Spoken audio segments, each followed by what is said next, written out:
Chuck Beatty, can you answer a question on an upcoming Q&A about the YTRs movie, the one on the St. Hill Special Briefing course which Isaac Hayes narrates?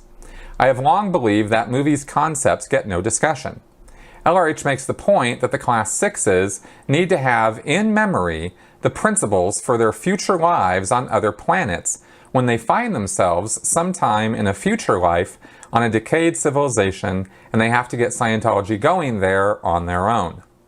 Okay, Chuck, well, there was a little Scientologies in that question, but the idea here is that L. Ron Hubbard wrote scripts for and had made a number of films. These were called the technical training films. And there's a bunch of them in Scientology. And there are films that teach how to use an e-meter, and there are films that teach how to do TRs. And TRs are about communication, how to communicate better, how to do counseling, how to do the auditing, right?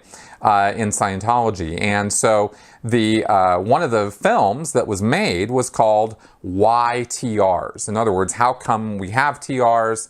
Why are they so important?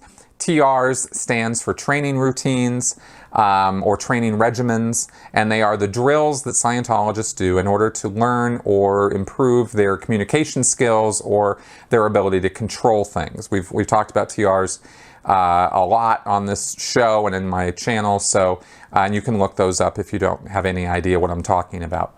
The film that Chuck is asking about here was scripted by L. Ron Hubbard and made later after he died, and the idea was, what if you are a Scientologist and you get, the reason why you need to get trained as a Scientologist, that you need to read all the books, listen to all the lectures, get, thoroughly expert at becoming an auditor in Scientology, right, a counselor. The reason for that is because Hubbard said that the training that you learn stays with you after your life. After this life is over, you'll remember these things. And you got to remember it, you got to know it so well that you will remember it.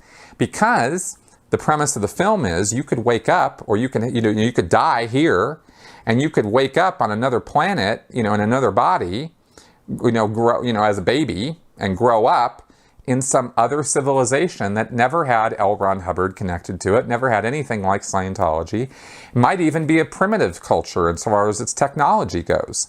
What are you going to do? Right? Here you are, and you're a Scientologist, and you remember your past life in Scientology, and you remember the information, and you got audited, so you're OT or whatever, right? You have all these magical spiritual awarenesses and abilities, but you're stuck. You're the only guy in this whole world who has any clue about any of this stuff. So what are you going to do? So that's the premise of the film, and then the film proceeds to answer that question by showing there's an actor who's a boy, he's like, 12 or 13 years old, playing this person, this reincarnated Scientologist, and the whole film is done in another language too. It's not even in English, right? There are the subtitles.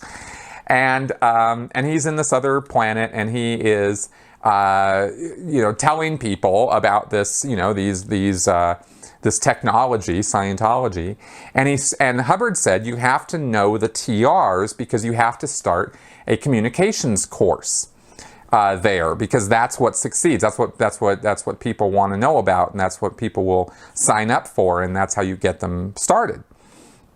So you have to know how to do these TRs really good so you can teach them to others.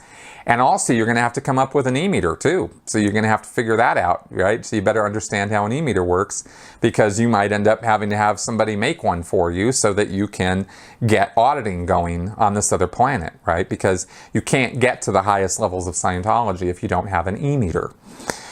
So they literally show in this film this kid talking to some scientist, electronic type guy who's putting together an e-meter for him, right? Using that planet's technology and tools.